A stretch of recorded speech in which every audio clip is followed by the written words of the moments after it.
नमस्ते जोहार, मैं राजू और आप देख रहे हैं 24 झारखंड न्यूज। चलिए जानते हैं सुबह से लेकर शाम तक की तमाम बड़ी खबरों को। 20 लाख लोगों को 1 साल तक मुफ्त अनाज देगी हेमंत सरकार। कैबिनेट में 25 प्रस्ताव को मंजूरी। झारखंड सरकार राज्य के 20 लाख लोगों को 1 साल तक मुफ्त अनाज देगी। राज्य के मुख्यमंत्री हेमंत सोरेन की अध्यक्षता में गुरुवार को राज्य मंत्रिमंडल की बैठक में इस आशय का फैसला किया गया है।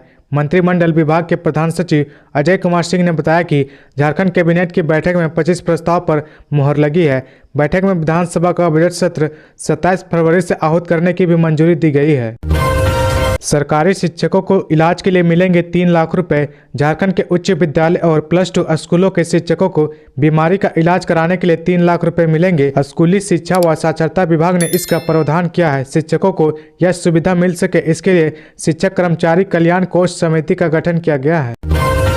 रामगढ़ उपचुनाव को लेकर 27 फरवरी को सार्वजनिक अवकाश। रामगढ़ विधानसभा उपचुनाव 27 फरवरी को है। इसे देखते हुए रामगढ़ विधानसभा क्षेत्र के सरकारी कार्यालयों, प्रतिष्ठानों समेत अन्य में 27 फरवरी को सार्वजनिक अवकाश रहेगा। इस बाबत कार्मिक प्रशासनिक सुधार एवं राजभाषा विभाग द्वारा अधिसूचना जारी कर दी गई है।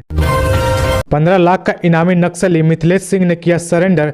नक्सली संगठन भाकपा माओवादी का रीजनल कमेटी का सदस्य दुर्योधन महतो उर्फ मिथिलेश सिंह उर्फ बड़ा बाबू उर्फ बरकादा रांची में झारखंड पुलिस और सीआरपीएफ के समक्ष शुक्रवार को 10 फरवरी 2023 को सरेंडर किया। सरेंडर नक्सली मिथिलेश सिंह पर 15 लाख रुपए का इनाम घोषित है। नक्सलियों को मुख्य धारा में जोड़ने के लिए ऑपरेशन नई दिशा का असर दिख रहा है। सुप्रीम कोर्ट से पूजा सिंघल को मिली 2 महीने की सशर्त अंतरिम जमानत। सुप्रीम कोर्ट से मनरेगा घोटाले मामले में जेल में बंद निलंबित आईएएस अधिकारी पूजा सिंघल को एक बार फिर बड़ी राहत दी गई है। शीर्ष अदालत ने शुक्रवार 10 फरवरी को 2 महीने की सशर्त अंतरिम जमानत दी है। इसके पहले मेडिकल ग्राउंड के आधार पर 1 महीने की अंतरिम जमानत मिली थी। अंतरिम जमानत की अवधि खत्म होने से पहले पूजा सिंघल ने 4 फरवरी को रांची की पीएमएलए कोर्ट में सरेंडर किया था। इसके बाद कोर्ट ने उसे होटवार स्थित बिरसा मुंडा सेंट्रल जेल भेज दिया था।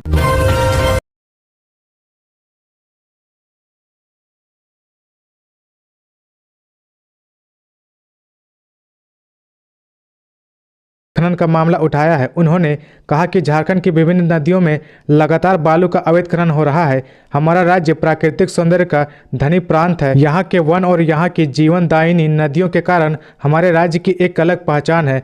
भरपूर प्राकृतिक संपदा हमें सबल बनाने के लिए पर्याप्त है, किंतु सदन को यह बताते हुए दुख हो रहा है कि झारखंड में बालू का अवैध खनन लगातार बढ़ रहा है। आगे बढ़ने से पहले अगर अभी तक आपने इस चैनल को सब्सक्राइब नहीं किया तो प्लीज सब्सक्राइब कर ले, जिससे आपको झारखंड की हर छोटी से बड़ी खबर की अपडेट आप तक पहुंचता रहे। रामगढ़ विधानसभा उपचुनाव 2023 चुनाव मैदान में 18 प्रत्याशी। चुनाव चिन्ह आवंटित। 11 फरवरी से करेंगे चुनाव का प्रचार। रामगढ़ विधानसभा उपचुनाव को लेकर शुक्रवार को नाम वापस लेने की अंतिम तिथि थी। 23 लोगों ने नामांकन पत्र खरीदा था। इनमें से 20 लोगों ने नामांकन पत्र दाखिल किया था। इनमें नामांकन दाखिल करने वाले 2 लोगों के नामांकन को रद्द कर दिया गया था। कुल 18 उम्मीदवार चुनाव मैदान में रह गए हैं। नाम वापसी का समय बीत जाने पर सभी 18 उम्मीदवारों को शुक्रवार को चुनाव चिन्ह का आवंटित कर दिया गया। शनिवार से चुनाव प्रचार शुरू हो जाएगा। दल बदल मामले में स्पीकर रविंद्रनाथ महतो बोले, बाबूलाल को अयोग्य घोषित किए जाने पर जल्द लूंगा फैसला। झारखंड के प्रथम मुख्यमंत्री व बीजेपी विधायक दल के नेता बाबूलाल मरांडी की विधायकी पर संकट मंडरा रहा है। बीजेपी ने उन्हें अपनी तरफ से नेता प्रतिपक्ष घोषित किया, लेकिन विधानसभा अध्यक्ष ने मंजूरी नहीं दी। अब स्पीकर रविंद्रनाथ महतो ने कह दिया कि बीजेपी किसी अन्य विधायक का नाम नेता प्रतिपक्ष के लिए दे, क्योंकि वह जल्द ही बाबूलाल मरांडी की दल बदल पर फैसला लेने वाले हैं। नेता प्रतिपक्ष बनने से इनकार करना क्या यह साबित करता है कि उनकी सदस्यता जा सकती है? पूर्वी सिंहभूम में 2086 शिक्षकों की जल्द होगी बहाली। नियुक्ति प्रक्रिया शुरू। पूर्वी सिंहभूम के प्राथमिक और मध्य विद्यालयों में शिक्षकों की बहाली होगी। नियुक्ति की प्रक्रिया शुरू हो गई है। स्कूली शिक्षा एवं साक्षरता विभाग के निर्देश पर जिला शिक्षा विभाग ने रोस्टर तैयार कर लिया है। कुल 2086 शिक्षकों के पद सृजित किए गए हैं। इनमें पहली से 5वीं कक्षा के लिए कुल 910 पद, जबकि 6ठी से 8वीं कक्षा के लिए 1176 नए शिक्षकों के पद सृजित किए गए हैं। स्थानीय लोगों को 75% नौकरी के नियम के साथ 50 आउटसोर्सिंग कंपनियों ने लगाए निबंधन शिविर।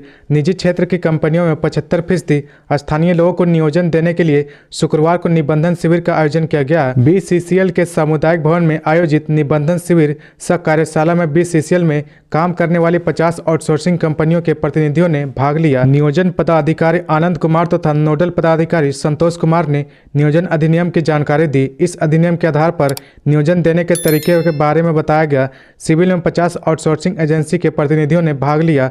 कार्यशाला में शामिल नहीं होने वाली आउटसोर्सिंग एजेंसियों के बारे में कहा गया कि बीसीसीएल बाद में इन कंपनियों को प्रशिक्षण देगी। नियोजन पदाधिकारी ने बताया कि राज्य के प्रत्येक नियोक्ता को 40,000 रुपये वाली नौकरियों में स्थानीय को 75% हिस्सेदारी देनी है। 10 या 10 से अधिक व्यक्तियों के नियोजन करनी कंपनियों पर यह नियम लागू होगा। झारखंड को वंदे भारत की सौगात, 4 घंटे में पहुंच जाएंगे पटना। झारखंड को जल्द ही वंदे भारत एक्सप्रेस ट्रेन की सौगात मिलने वाली है। यह ट्रेन राजधानी रांची से बिहार की राजधानी पटना के लिए चलेगी। अपने ही देश में बनी इस अत्याधुनिक सेमी हाई स्पीड ट्रेन से यात्री महज 4 घंटे में पटना पहुंच जाएंगे। इस ट्रेन की शुरुआत होने से झारखंड से बिहार जाने वाले और बिहार से झारखंड आने वाले लोगों को काफ़ी फायदा होगा, खासकर उन लोगों को जो अभी हवाई जहाज से यात्रा कर रहे हैं। झारखंड से सिर्फ 8 लड़कियों का सिंगल गर्ल चाइल्ड फेलोशिप में हुआ चयन।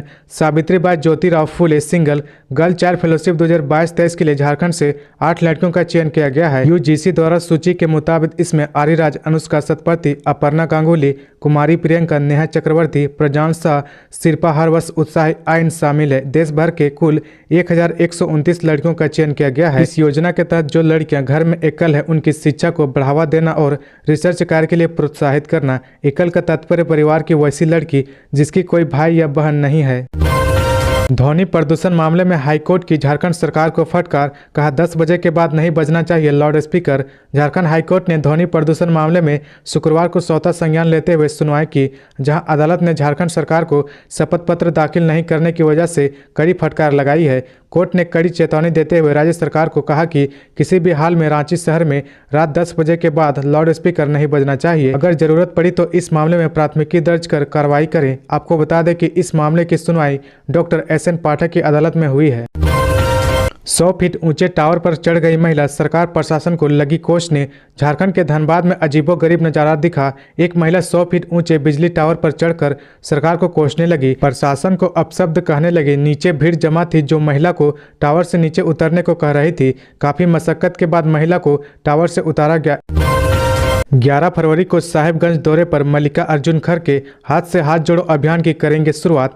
अखिल भारतीय राष्ट्रीय कांग्रेस के राष्ट्रीय अध्यक्ष मल्लिकार्जुन खड़गे 11 फरवरी को साहिबगंज दौरे पर रहेंगे। साहिबगंज जिला अंतर्गत बरहरवा के गुमानी से कांग्रेस का हाथ से हाथ जोड़ो अभियान की शुरुआत करेंगे। इसे लेकर शनिवार को मंत्री आलमगीर आलम ने सभा स्थल का जायजा लिया। श्री आलम ने बताया कि राष्ट्रीय अध्यक्ष श्री कुंड के मैदान से हाथ जोड़ो कार्यक्रम का शुभारंभ करेंगे। इसमें कांग्रेस प्रदेश प्रभारी अविनाश पांडे, प्रदेश अध्यक्ष राजेश ठाकुर के अलावा झारखंड के सभी कांग्रेसी मंत्री, विधायक व जिला अध्यक्ष उपस्थित रहेंगे।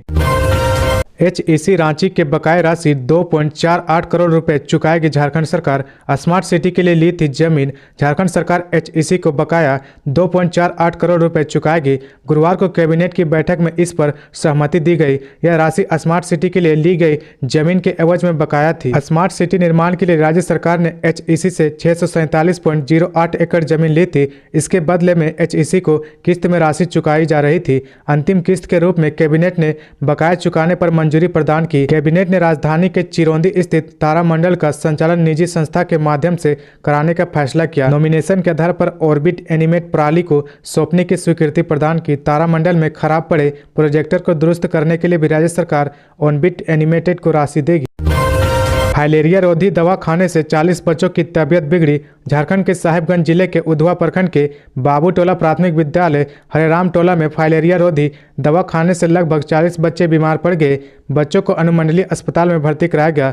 32 बच्चों को अस्पताल में भर्ती कराया गया। अभिभावक दाऊद शेख ने बताया कि आज स्कूल में बच्चों को जबरन 3-3 गोली खिलाया गया। दवा खाने के बाद से ही कुछ बच्चे पेट दर्द तो कुछ बच्चे उल्टी के शिकार होने लगे। कोई बच्चा सिर दर्द करते हुए कुछ देर के लिए बेहोश भी हो गया। इसके बाद बच्चों को अस्पताल लाया गया। इस संदर्भ में डॉक्टर उदय ने बताया कि सभी बच्चे खतरे से बाहर है। चितरपुर का स्कूलेशियम G20 शिखर सम्मेलन में ग्रामीण शिक्षा शोध पर देगा प्रेजेंटेशन। भारत पहली बार G20 शिखर सम्मेलन की अध्यक्षता कर रहा है। 2 और 3 मार्च 2023 को झारखंड की राजधानी रांची में G20 देशों के डेलीगेट्स आ रहे हैं। इन डेलीगेट्स के सामने राज्य स्तर से विज्ञान एवं प्रौद्योगिकी में शोध कर रहे स्टार्टअप को प्रेजेंटेशन के लिए चुना गया है। इनमें रामगढ़ जिला के चितरपुर स्थित स्कूलेशियम भी शामिल है। सीएम हेमंत सोरेन से मिले विधायक दशरथ गगरई। स्वास्थ्य सहियाओं को अस्थायी मानदेय के लिए सौंपा ज्ञापन। स्वास्थ्य विभाग के सहियाओं की मांगों को लेकर खरसावां से झामुमो विधायक दशरथ गगरई रांची में मुख्यमंत्री हेमंत सोरेन से मिले। इस दौरान श्री गगरई ने मुख्यमंत्री हेमंत सोरेन को ज्ञापन सौंपकर सहियाओं को मासिक प्रोत्साहन राशि की जगह अस्थायी मानदेय देने की मांग की। विधायक दशरथ गगरई ने बताया कि उन्होंने सीएम हेमंत सोरेन को सहियाओं की मांग को लेकर ज्ञापन सौंपा है। इस पर मुख्यमंत्री हेमंत सोरेन ने गंभीरतापूर्वक विचार करने का आश्वासन दिया है। आपको बता दें कि पिछले दिनों सरायकेला खरसावां जिले के स्वास्थ्य सहियाओं ने विधायक दशरथ गगरई को ज्ञापन सौंपकर अपनी मांगों से अवगत कराया था। तो ये थी आज की झारखंड की टॉप बड़ी खबरें। इसी तरह झारखंड की हर छोटी सी बड़ी खबर देखने के लिए आप हमारे चैनल 24 झारखंड न्यूज को सब्सक्राइब करके बेल आइकन प्रेस कर ले, जिससे आपको झारखंड की हर छोटी सी बड़ी खबर की अपडेट आप तक पहुंचता रहे। तो आज के लिए बस इतना ही। हमें दीजिए इजाजत, फिर मिलते हैं नेक्स्ट न्यूज में।